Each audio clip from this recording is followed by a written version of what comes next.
Bem-vindo ao Cilindro Mestre, sua fonte de conhecimentos em freios automotivos. Vídeo 4.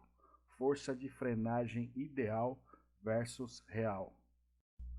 Construção do gráfico das forças de frenagem ideais. Vocês já devem ter visto a parábola. E para construir essa parábola, se calcula a força dianteira e traseira para cada décimo de desaceleração, de 0,1 em 0,1G até atingir 1G, ok? Na sequência se ligam os pontos e se constrói a parábola. A parábola das forças de frenagem ideais divide em duas condições. Abaixo da parábola ocorre inicialmente o travamento do eixo dianteiro. Essa é a condição estável, onde o condutor perde momentaneamente o controle direcional do veículo. É só tirar o pedal, tirar a pressão do pedal de freio, que o eixo dianteiro, as rodas começam a girar novamente e se restabelece o controle direcional do veículo. Acima da parábola está a condição instável, onde primeiro se trava o eixo traseiro e se perde o controle do veículo. O próximo passo é a sobreposição da parábola das forças ideais de frenagem com a reta das forças reais de frenagem. Inicialmente, a parábola está por cima da reta. Em dado momento, tem o cruzamento da reta com a parábola e depois a parábola fica abaixo da reta.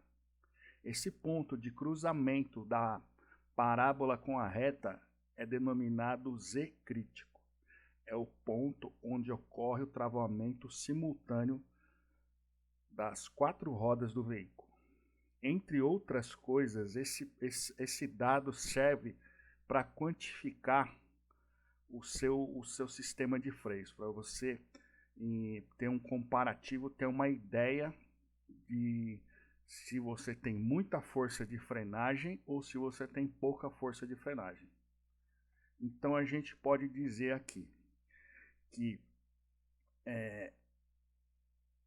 o sistema de freios representado pela reta verde tem mais força de frenagem do que o sistema de freio representado pela reta vermelha, porque o Z crítico, a aceleração que ocorre o Z crítico diminuiu, ela caminhou aqui para a esquerda do gráfico.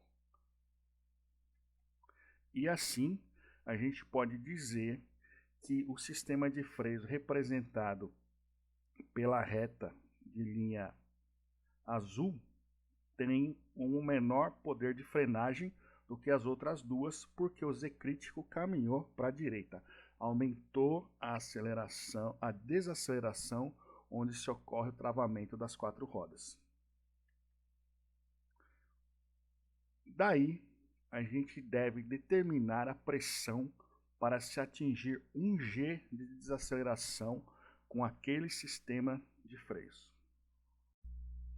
O próximo passo é determinar a pressão que o sistema deve atingir quando o veículo carregado sofrer 1G de desaceleração. Deve-se determinar a relação de pedal, que é a divisão entre a distância do centro do pedal de freio até o ponto da aplicação do pé, né, de onde se pressiona o pedal, e da distância do centro do pedal até a haste do cilindro mestre. Deve-se determinar a força máxima admissível no pedal de freio. Daí é possível determinar o diâmetro do cilindro mestre e o tamanho do servofreio. Deve-se aferir o consumo de fluido de freio do sistema. Na verdade, quando se diz consumo, pode-se fazer uma confusão de que o fluido de freio é consumido no sistema. Exceto quando se tem algum vazamento, a quantidade, o volume de fluido de freio do sistema se mantém estável. Então, esse consumo, a gente pode exemplificar pensando aqui no flexível de freio, né? Que é a peça que faz a ligação do tubo de freio da carroceria aqui com o atuador na roda, né? Ele tem que ser flexível porque a gente tem um movimento de suspensão, a gente tem um movimento aqui de esterçamento de roda, então isso tem que ser flexível. E resumindo bastante, a gente pode pensar que isso é uma simples mangueira. Então vamos pegar essa mangueira aqui, você tem o diâmetro interno dela e o comprimento, então é fácil se calcular quanto fluido entra aqui, né, em pressão atmosférica. E daí a gente vai subir essa pressão. Se você subir a pressão, o que você vai fazer? Essa pressão vai pressionar as paredes dessa mangueira e vai ter uma expansão, vai ter um aumento nesse diâmetro interno uniforme, porque a pressão se espalha uniformemente aqui em todo o comprimento da mangueira. Então, nesse aumento de diâmetro, se aumenta a quantidade de fluido que entra dentro dessa mangueira. E isso não ocorre só no flexível, porque ele é flexível. Ele tem uma expansão maior, porque ele é menos rígido, por exemplo, do que o tubo de aço que passa pela carroceria. Mas o tubo de aço também tem uma pequena deformação e tem seu consumo específico. Do mesmo modo que a pinça de freio, quando sofre a pressão do fluido, ela também se deforma e tem um aumento no seu volume interno de fluido. Então tem que se computar todos esses aumentos de volume interno dos diversos componentes para se entender, para se saber o consumo de fluido de freio do sistema e se determinar o curso máximo do pedal de freio. Porque depois que você tem esse volume aqui, para cada pressão que você quer saber, na realidade você quer saber na pressão para ele atingir, para o veículo atingir 1 G de desaceleração. Então você vai pegar esse consumo aqui, dividir pelo volume do cilindro mestre, dividir pelo dado do cilindro mestre e calcular qual que vai ser o deslocamento da haste do cilindro mestre. O deslocamento aqui. E pela relação de alavanca você vai descobrir qual que vai ser o deslocamento do pedal.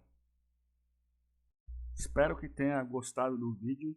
Por favor, curta, comente, inscreva-se, ligue as notificações e compartilhe com os amigos.